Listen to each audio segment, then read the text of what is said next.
ಇರ್ಬೋದು, ಚಿಕ್ಕಬಳ್ಳಾಪುರ ಇರ್ಬೋದು, ತುಮಕೂರು ಇರ್ಬೋದು, ಅಲ್ಲಿಂದ ಕೋಲಾರದಲ್ಲಿ ನಮ್ಮ ಅಭ್ಯರ್ಥಿ ಇರ್ಬೋದು, ಬೆಂಗಳೂರು ಗ್ರಾಮಾಂತರದಲ್ಲಿ ಬಿಜೆಪಿ ಅಭ್ಯರ್ಥಿ ಏನಿದ್ದಾರೆ ಡಾಕ್ಟರ್ ಮಂಜುನಾಥ್ ಅವರು ಇರ್ಬೋದು, ಹೀಗೆ ಎಲ್ಲ ಕ್ಷೇತ್ರಗಳಲ್ಲೂ ಸುಮಾರು 50 ಸಭೆಗಳಲ್ಲಿ ಭಾಗವಹಿಸ್ತಾ ಇದ್ದಾನೆ.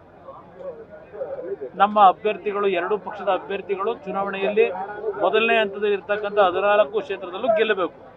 ನಂತರ ಹೈದರಾಬಾದ್ ಕರ್ನಾಟಕದ 5 ಲೋಕಸಭಾ ಕ್ಷೇತ್ರಗಳಿಗೆ 26ನೇ ತಾರೀಕಿನಿಂದ ಸಂಪೂರ್ಣವಾಗಿ ಆ ಭಾಗದಲ್ಲೂ ಪ್ರವಾಸ ಮಾಡ್ತಾ ಇದ್ದೆ. ಇದು ನನ್ನ ಚುನಾವಣಾ ಪ್ರಚಾರದ ಪಟ್ಟಿ ನಿಮ್ಮ ಮುಂದೆ ಇಟ್ಟಿದ್ದೇನೆ. ಇತ್ತೀಚೆಗೆ ಇದು ಏನೇನೋ ಕೆಲವು ನಡೀತಾ ಇದೆ ಘಟನೆಗಳು. ನೆನ್ನೆ ಅದೆಂಥದೋ ಒಂದು ನಮ್ಮ ತೋಟದಲ್ಲಿ ಏನೋ ಮಾಡಿಬಿಟ್ಟಿದ್ದೀವಿ ಅಂತ ಹೇಳಿ, ನಾನು ಇಷ್ಟು ವರ್ಷ ರಾಜಕೀಯ ಮಾಡಿರೋನು, ಕಾನೂನು ಬಾಹಿರವಾಗಿ ನಡ್ಕೋಬಾರ್ದು ಅನ್ನೋದು ನನಗೆ ತಿಳುವಳಿಕೆ ಇಲ್ವಾ? ನನಗೂ ತಿಳುವಳಿಕೆ ಇದೆ. ಅದೆಲ್ಲ ಇರಲಿ, ಒಂದು ಭಾಗ ಬಂದರು ಹೋದರು ಎಲ್ಲ ಮುಗೀತು ಅದು ಕತೆ. ಇಲ್ಲಿ ಪ್ರಶ್ನೆ ಇವತ್ತು ಜಾತಿಯ ಹೆಸರಿನಲ್ಲಿ ನಾನೇನು ಎಂದೂ ರಾಜಕೀಯ ಮಾಡಿಲ್ಲ. ಯಾವ ರೀತಿ ಇವ್ರು ನಡ್ಕೊಂಡಿದ್ದಾರೆ, ಏನೇನು ಮಾಡಿದ್ದಾರೆ, ಅವ್ರ ಕಣ್ಣು ಮುಂದೆ ಅಂಗೈನಲ್ಲಿ ಕನ್ನಡಿಗೆ ಹುಣ್ಣೆ ಹಾಕಬೇಕು ಅಂತ, ಹುಣ್ಣು ಹುಡುಕ್ಲಿಕ್ಕೆ ಏನು ಬೇಕು ಅಂತಾರಲ್ಲ, ಅದರಿಂದ ಅವರ ನಡವಳಿಕೆಗಳನ್ನು ಗಮನಿಸಿದ್ದೇನೆ. ಅವರು ಪಾಪ ದುಡ್ಡಿನ ಮದ, ಅಧಿಕಾರದ ಮದ ಪಾಪ ಹೇಳಿದ್ದಾರೆ ನಮ್ಮ ಸ್ನೇಹಿತರು. ಕುಮಾರಸ್ವಾಮಿನ ಐ ಡೋಂಟ್ ಕೇರ್, ನಾನು ಲೆಕ್ಕಕ್ಕೆ ಇಡಲ್ಲ ಅಂತೇಳಿ. ನಾನೇನು ಲೆಕ್ಕಕ್ಕೆ ಇಟ್ಕೊಳ್ಳಪ್ಪ ಅಂತ ಹೇಳಿದಿನ? ಲೆಕ್ಕಕ್ಕೆ ಇಡಬೇಕೋ ಬೇಡವೋ ಅನ್ನೋದನ್ನ ರಾಜ್ಯದ ಜನತೆ ತೀರ್ಮಾನ ಮಾಡ್ತಾರೆ. ನಿನ್ನ ಹಣ, ನಿನ್ನ ಅಧಿಕಾರ, ಅದು ತೀರ್ಮಾನ ಮಾಡಲ್ಲ. ರಾಜ್ಯದ 6.5 ಕೋಟಿ ಜನತೆ ಕುಮಾರಸ್ವಾಮಿ ಅವಶ್ಯಕತೆ ಇದೆಯೋ ಇಲ್ವೋ ಅನ್ನೋದನ್ನ ಜನ ತೀರ್ಮಾನ ಮಾಡ್ತಾರೆ. ಇದು ನಾನು ಅವ್ರಿಗೆ ಹೇಳಲಿಕ್ಕೆ ಬಯಸ್ತೀನಿ. ಅವರೇನೋ I am a street fighter ಅಂತಾರೆ. ಹೌದು, ನೀವು ಸ್ಟ್ರೈಟ್ ಫೈಟರ್ ಕಣಪ್ಪ. ಯಾವ ಕೊತ್ವಾಲ್ ರಾಮಚಂದ್ರ ಹತ್ರ ಗಡಿಲಿ ಬಂದಿರೋ ನೀವು ಸ್ಟ್ರೈಟ್ ಫೈಟರ್ ಆಗದೆ ವಿಧಾನಸೌಧದಲ್ಲಿ ಕೂತು ಫೈಟ್ ಮಾಡ್ತೀರಾ? ನೀವು ಬಂದಿರೋ ಬ್ಯಾಕ್ಗ್ರೌಂಡೇ ಅದಲ್ವಾ? ಅದರಿಂದ ಮಾತಾಡ್ತೀರಿ, ಮಾತಾಡಿ. ನಿಮ್ಮ ಮದ ಇದೆಯಲ್ಲ ದುಡ್ಡಿಂದು, ಏನು ಕಷ್ಟಪಟ್ಟು ಸಂಪಾದನೆ ಮಾಡಿದ್ರ? ಪಾಪ ಅವನು ಯಾರೋ ಬೀಳ್ತಾನೆ. ನಂದು ಮೊನ್ನೆ ನಾಮಿನೇಷನ್ ಪತ್ರ ಸಲ್ಲಿಸಿದಾಗ ನಾನೇನು ಆಸ್ತಿ ವಿವರ ಕೊಟ್ಟಿದ್ದೇನೆ, ಏನು ಆಲೂಗಡ್ಡೆ ಬೆಳೆದು ಕುಮಾರಸ್ವಾಮಿ ದುಡ್ಡು ಮಾಡಿದ್ರ ಅಂತ. ಬಂದು ನೋಡಪ್ಪ ಮಹಾನುಭಾವರೇ, ನಾನು ಬಿಡದಿದ್ದ ತೋಟ ಹೇಗಿಟ್ಟಿದ್ದೀನಿ, ರೈತನ ಮಗ, ಒಂದು ತೋಟ ಹೇಗಿಡಬೇಕು ಅನ್ನೋದನ್ನ ತೋರಿಸ್ಕೊಟ್ಟಿದ್ದೀನಿ, ಬಂದು ನೋಡಪ್ಪ. ಸಂಪಾದನೆ ಮಾಡಿದ್ದೇವೆ. ಹೌದು, ನಾವು ಇನ್ನೊಬ್ರ ಥರ ಕಂಡಕ್ಕೆ ಬೇಲಿ ಹಾಕಿ ಭೂಮಿಗಳಿಗೆ, ಸರ್ಕಾರದ ಭೂಮಿಗೆ ಬೇಲಿ ಹಾಕಿ ನಾವೇನು ಮಾಡಿಲ್ಲ, ಕಷ್ಟಪಟ್ಟು ಸಂಪಾದನೆ ಮಾಡಿದ್ವಿ. ಇದನ್ನ ಅವ್ರಿಗೆ ಹೇಳಲಿಕ್ಕೆ ಬಯಸ್ತಾರೆ. ಸರ್, ಈಗ ಚಲುವರಾಯಸ್ವಾಮಿ ಅವರು ಹೇಳಿದ್ರು ಸರ್, ನಿರ್ಮಲಾ ಶ್ರೀಗಳು ಫೋನ್ ಟ್ಯಾಪಿಂಗ್ ಮಾಡಿಸಿದ್ರು ಜೆಡಿಎಸ್ ಮಟ್ಟದ ಪರ್ಯಾಯ.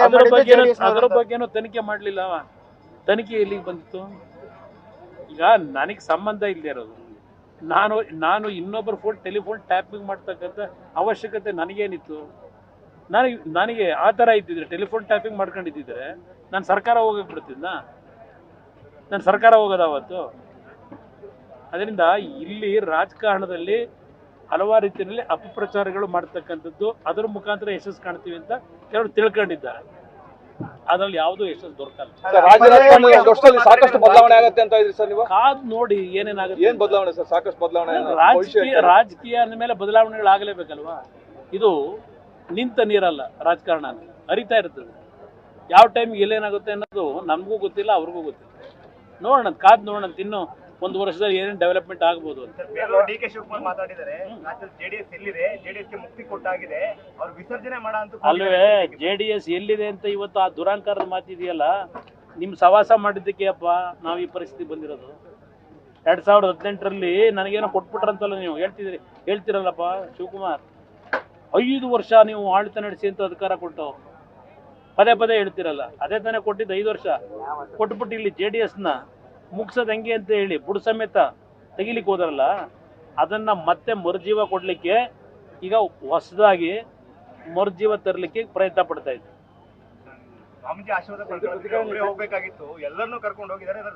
ಇವ್ರು ಯಾವ ರೀತಿ ಹೋದ್ರು? ಇವ್ರು ಎಷ್ಟು ಜನ ಹೋಗಿದ್ರು? ಸ್ವಾಮೀಜಿಯವ್ರನ್ನ ಭೇಟಿ ಮಾಡಿದ್ರೆ ಇವ್ರು ಎಷ್ಟು ಜನ ಹೋಗಿದ್ರು? ಎಷ್ಟು ಜನ ಕರ್ಕೊಂಡು ಹೋಗಿದ್ರು ಇವ್ರು? ಅವತ್ತು ನೀವು ಚಿತ್ರ ತೋರಿಸಿಲ್ವಾ ಟಿವಿಗಳಲ್ಲಿ? ನೀವು ಯಾರು ಏನು ಬೇಕಾದ್ರೂ ಮಾಡಬಹುದು, ನಾವೇನು ಮಾಡಾಗಿಲ್ವಾ? ಅದು ಒಂದು ದೊಡ್ಡ ರಾಜಕೀಯನ ಅದು? ಹೌದು, ವರ್ಷದ ಮೊದಲನೇ ದಿನ ನಾವು ನಮ್ಮ ಸಂಪ್ರದಾಯದಲ್ಲಿ ಗುರು ಹಿರಿಯರ ಆಶೀರ್ವಾದ ಪಡಿತೀವಿ. ಅದಕ್ಕೆ ವರ್ಷದ ಮೊದಲನೇ ದಿನ ನಮ್ಮ ಸ್ವಾಮೀಜಿಯವರ ಆಶೀರ್ವಾದ ಪಡೀಲಿಕ್ಕೆ ಹೋಗಿದ್ವು. ಅದೇನು ದೊಡ್ಡ ಮಹಾನ್ ಅಪರಾಧವ? ಜ್ವರ ಬಂದಾಗ ಹಾಸ್ಪಿಟ್ಲಿಗೆ ಹೋಗ್ತಾರೆ ಅಂತ ಹೇಳಿದ್ದಾರೆ. ಜ್ವರ ಬಂದಾಗ ಆಸ್ಪತ್ರೆಗೆ ಹೋಗದೆ ಇನ್ನೆಲ್ಲ ಹೋಗಿ ಸಾಧ್ಯ? ಜ್ವರ ಬಂದಾಗ ಆಸ್ಪತ್ರೆಗೆ ಹೋಗ್ಬೇಕು ತಾನೆ, ಡಾಕ್ಟರ್ ಹತ್ರಕ್ಕೆ. ಇನ್ನೆಲ್ಲಿ ಹೋಗಕ್ಕಾಯ್ತದೆ? ಚುನಾವಣೆ ಬಂದಿದ್ದಾಗ ಈಗ ಮಠಗಳ ಕಡೆ ಹೋಗ್ತಿದ್ದಾರೆ ಅಂತ ಬೇಕಾದ್ರೆ ನಾನು 140 ಬಡ ಮಠಾಧೀಶರುಗಳಿಗೆ ಅವ್ರನ್ನ ಗುರ್ತೆ ಹಿಡಿದೇ ಇದ್ದಕ್ಕಂಥ ಸಣ್ಣ ಸಣ್ಣ ಸಮಾಜದ ಮಠಾಧೀಶರಿಗೆ 2ನೇ ಬಾರಿ ಮುಖ್ಯಮಂತ್ರಿ ಇದ್ದಾಗ ಸುಮಾರು 130 ಕೋಟಿ ಹಣ ಬಿಡುಗಡೆ ಮಾಡಿದ್ದೇನೆ. ಸಣ್ಣ ಸಣ್ಣ ಮಠಾಧೀಶರುಗಳು ಅವರ ಒಂದು ಪರಿಸ್ಥಿತಿಗಳನ್ನು ನೋಡಿ. ಅದರಿಂದ ನನಗಿದೇನು ಹೊಸದಲ್ಲ, ಇದೆಲ್ಲ ನಮ್ಮ ಮಾಮೂಲಿ ನಮ್ಮ ಜೀವನದಲ್ಲಿ ನಡ್ಕೊಂಡ್ ಬಂದಿರೋದು. ಪರ್ಯಾಯ ಪೀಠ ಮಾಡಕ್ ಹೋಗಿದ್ರು ಅಂತ ಸರ್. ಆದಿಚುಂಚನಗಿರಿ ಮಠದ ಪರ್ಯಾಯ ಪೀಠ ಮಾಡಕ್ ಹೋಗಿದ್ರು ಅಂತ JDS ನವರೇ ಮಾಡಿದ್ದು ಅಂತ. ಬೇರೆ ಸಮಾಜದಲ್ಲಿ ಎಷ್ಟೆಷ್ಟು ಮಠಗಳಿಲ್ಲ, ನಮ್ಮಲ್ಲೂ ದೊಡ್ಡದಾಗಿ ವಾಸ್ಟಾಗಿ ಬೆಳಕಳ್ಳಿ ಅಂತ ಆ ಟೈಮಲ್ಲಿ ಯಾರೋ ಒಬ್ಬರು ಸ್ವಾಮೀಜಿನ ಬೆಳೆಸ್ಬೇಕದು ವಿಶ್ವ ಒಕ್ಕಲಿಗರ ಇದು ತಾನೇ ಹೇಳೋದು. ಅವತ್ತು ಮಠದಲ್ಲಿ ಅವತ್ತು ನಮ್ಮ ಕೃಷ್ಣ ಅವರು ಕೇರ್ಪೇಟೆ ಕೃಷ್ಣ ಅವರು ಇನ್ನೂ ಯಾರು ಇದ್ರಿಗೆಲ್ಲ ಕಾಂಗ್ರೆಸ್ನಲ್ಲಿ ಅವರೆಲ್ಲ ಕೆಲವರು ಅಲ್ಲಿ ಹೋಗ್ಬಿಟ್ಟವ್ರೆ. ಅವರೆಲ್ಲ ಸೇರೆ ಬೆಳೆಸಬೇಕು ಅಂತ ಬಂದ್ರಪ್ಪ. ಏನು ಇರಲಿ ಇನ್ನೊಂದು ಮಠ ಬೆಳಕಳ್ಳಿ ಅಂತ ಬೆಳೆಸಿದ್ರು, ಅವ್ರ ವಿರುದ್ಧ ಪರ್ಯಾಯವಾಗಿ ಬೆಳೆಸಿದ್ದ. ಇನ್ನೊಬ್ರು ಸ್ವಾಮೀಜಿ ಇದ್ರೆ ಅವ್ರದ್ದು ಆಶೀರ್ವಾದ ಸಿಗಲಿ ಅಂತ ಮಾಡಿದ್ವಿ, ಪರ್ಯಾಯ ಮಾಡಿದ್ದಲ್ಲ. ಈ ಸಂಖ್ಯೆ ದೊಡ್ಡ ಸಂಖ್ಯೆ ಏನಿದೆ ಆ ಸಂಖ್ಯೆಯಿಂದ ಇನ್ನೊಂದು ಮಠ ಒಬ್ರು ಸ್ವಾಮೀಜಿ ಅವರು ಇದ್ರು, ಮಾಡ್ತೀವಿ ಅಂದರು, ಸಹಕಾರ ಕೊಟ್ಟಿದ್ದೀವಿ. ಅದ್ರಲ್ಲಿ ತಪ್ಪೇನಿದೆ? DK ಶಿವಕುಮಾರ್ ಅವರು ಹಾಸನ ಬಂದಾಗ ಹೇಳ್ತೀರಾ ಸರ್, ನಾವು ಸರ್ಕಾರವನ್ನ ಬೆಳೆಸಿಲ್ಲ, ಹಾಸನಾಂಬ ಸಮಿತಿಯಲ್ಲಿ ಬಂದು ಆಣೆ ಮಾಡಲಿ ಅಂತ. ಇವರ ಇಂಡಿಯಾರು ಬೆಳೆಸಿದ್ರು, ಅವರೇ ಹೇಳಿಲ್ವಾ? ಎಷ್ಟು ಬಾರಿ ಹೇಳಿಲ್ಲ? ಧರ್ಮಸ್ಥಳದ ಸಿದ್ಧವನದಲ್ಲಿ ಕೂತೆ ಔಷಧಿ ಹರಿದವ್ರೆ, ಅವರೇ ಹೇಳೋರು. ನೀವೆಲ್ಲ ಟಿವಿಲಿ ತೋರಿಸಿದಿರಿ ಹಾಸನಾಂಬೆ ಪ್ರಮಾಣ ಮಾಡ್ಬೇಕು, ಅದಕ್ಕೆ ಧರ್ಮಸ್ಥಳದಲ್ಲೇ ಮಾಡಿ ಬಂದಿರೋದಲ್ವ ಅದು, ಅಲ್ಲೇ ಹೇಳಿಲ್ವ ಅವರು? ಈ ಸರ್ಕಾರ ಒಂದೇ ವರ್ಷ ಪಾರ್ಲಿಮೆಂಟ್ ಚುನಾವಣೆ ಮೇಲೆ ತೆಗಿತೀವಿ ಅಂತ ಹೇಳಿ, ಅದಕ್ಕಿಂತಲೇ ಬೇಕಾ ಪ್ರಮಾಣ? ಇಲ್ಲ, 14ನೇ ತಾರೀಕು ಮೈಸೂರಿನ ಒಂದು ಬಹಿರಂಗ ಸಭೆ ಇದೆ. ಮೋದಿಯವರು ಪ್ರಧಾನಮಂತ್ರಿಗಳು ಮೈಸೂರಿನ ಸಭೆಯಲ್ಲಿ ಭಾಗವಹಿಸ್ತಿದ್ದಾರೆ. ಅದಾದ ನಂತರ ಇನ್ನೂ ಅವರು 3-4 ಬಾರಿ ಬರ್ತಾರೆ. ಇನ್ನೂ ಟೈಮ್ ಇದೆ, ಇನ್ನೂ ಸಮಯ ಯಾವುದು ನಿಗದಿ ಮಾಡಿಲ್ಲ. ಅವ್ರ ಆಫೀಸಿಂದಲೇ ಎಲ್ಲೆಲ್ಲಿ ಹೋಗ್ಬೇಕು ಅನ್ನೋ ತೀರ್ಮಾನ ಅವ್ರು ಮಾಡ್ತಾರೆ. ಪದೇ ಯಾತಕ್ಕೆ ಪಾಪ ಆ ವ್ಯಕ್ತಿ ಹೆಸರು ತರಬೇಕು? ನಿನ್ನೆ ಅವರು NDA ಪರವಾಗಿ ಕೆಲಸ ಮಾಡಿದ್ದಾರೆ, NDA ಅಭ್ಯರ್ಥಿಗೆ ಓಟ್ ಕೊಡಿ ಅಂತ ಹೇಳಿದ್ದಾರೆ. ಮತ್ತೆ ಪಾಪ ಅವ್ರನ್ನ ಯಾತಕ್ಕೆ ಮತ್ತೆ ತರಬೇಕು? ಎಲ್ಲಾ ಕಡೆ ಮೈತ್ರಿಯಿಂದ ಸಮನ್ವಯ ಆದಂಗೆ ಆಗಿದೆ. ಬಟ್ ಆಸ್ಮೇಲೆ ಪ್ರೀತಮ್ ಗೌಡ ಎಲ್ಲ ಬಿಜೆಪಿಯ ಕಾರ್ಯಕರ್ತರು ಕೆಲಸ ಮಾಡ್ತಾ ಇದ್ದಾರೆ, ಯಾವುದೇ ಸಮಸ್ಯೆಗಳಿಲ್ಲ, ಬಹಳ ಸ್ಮೂತ್ ಆಗಿ ಕೆಲಸ ನಡೀತು. ಬಟ್ ಅವರೆಲ್ಲೂ ಪ್ರಜ್ವಲ್ ರೇವಣ್ಣ ಅವ್ರ ಹೆಸರು ಹೇಳಲ್ಲ, ಅವರಿಗೆ ಅವರು ರಾಜ್ಯದ ನಾಯಕರಿದ್ದಾರೆ ಬಿಜೆಪಿನಲ್ಲಿ, ಅವರಿಗೆ ಬೇರೆ ಬೇರೆ ಜಿಲ್ಲೆನಲ್ಲಿ ಟಾಸ್ಕ್ ಕೊಟ್ಟಿದ್ದಾರೆ. ಆ ಒಂದು ಟಾಸ್ಕ್ಗೆ ಅವ್ರು ಹೋಗಬೇಕಾದ ಪರಿಸ್ಥಿತಿನಲ್ಲಿ ಇಲ್ಲಿ ಬಿಜೆಪಿಯ ಕಾರ್ಯಕರ್ತರುಗಳ ಮಟ್ಟದಲ್ಲಿ ನಮ್ಮ ಪಕ್ಷದ ಅಭ್ಯರ್ಥಿ ಕೆಲಸ ಮಾಡ್ತಾ ಇದ್ದಾರೆ. ಬಿಜೆಪಿಯ ಹೈಕಮಾಂಡ್ ನಾಯಕರುಗಳು ಹೇಳ್ತಾರೆ ಅವ್ರು ಕೆಲಸ ಮಾಡ್ತಾರೆ ಅಂತ ಹೇಳಿ, ಆದ್ರೂ ಕೂಡ ಅವರೆಲ್ಲ ಒಂದ್ ಕಡೆ ಇನ್ನೂ ನೀವೇ ಪ್ರೊಜೆಕ್ಷನ್ ಕೊಟ್ಟಿದ್ರಲ್ಲ ಪ್ರಧಾನ್, ನಿನ್ನೆ NDA ಅಭ್ಯರ್ಥಿಗೆ ಮತ ಕೊಡಬೇಕು ಅಂತ ನಿನ್ನೆ ಅವರೇ ಭಾಷಣ ಮಾಡಿ ಹೋಗಿದಾರಲ್ಲ, ಅದಕ್ಕಿಂತಲೂ ಏನ್ ಇವತ್ತಿನ ಬ್ಯಾನರ್ ಅಲ್ಲಿ ಪ್ರೀತಮ್ ಗೌಡ್ರದ್ದು ಫೋಟೋನ ಗೊತ್ತಿಲ್ಲ. ಅದು ಅವರ ಲೋಕಲ್ ಹಾಕತ್ತಾರ. ಈಗ ನಮ್ಗಳದ್ರು ಎಲ್ಲ ಕಡೆ ಹಾಕಲ್ಲ, ಹಾಕ್ಲಿಲ್ಲ ಅಂತೇಳಿ ದೊಡ್ಡ ಇಶ್ಯೂ ಮಾಡಕ್ಕಾಗತ್ತಾ? ಅವ್ರು ಲೋಕಲ್ ಅವ್ರು ಯಾರ್ಯಾರು ಬೇಕೋ ಹಾಕೊಂಡಿರ್ತಾರೆ. ಹಾಸನದಲ್ಲಿ ಹಲವಾರು ಕಡೆ ಸಣ್ಣ ಪುಟ್ಟ ಸಮಸ್ಯೆ ಇದ್ದೇ ಇರ್ತದೆ. ಈಗ ಬಿಜೆಪಿನಲ್ಲಿ ಇರ್ತಕ್ಕಂಥವ್ರೆ ಇನ್ನು ಬಿಜೆಪಿಲಿ ಇಟ್ಕೊಂಡೆ ಕಾಂಗ್ರೆಸ್ಗೆ ಕೆಲಸ ಮಾಡ್ತಾ ಇಲ್ವಾ? ಬಿಜೆಪಿ ಶಾಸಕರೇ ಬಿಜೆಪಿಲೇ ಇದ್ದಾರೆ, ಅವ್ರು ಕಾಂಗ್ರೆಸ್ಗೆ ಕೆಲಸ ಮಾಡ್ತಾ ಇಲ್ವಾ? ಅದನ್ನೇ ಎಲ್ಲ ಸೀರಿಯಸ್ ಆಗಿ ತಗೊಂಡಿಲ್ಲ, ಇನ್ನು ಇದನ್ನ ಯಾಕೆ ಸೀರಿಯಸ್ ಆಗಿ ತಗೋಬೇಕು?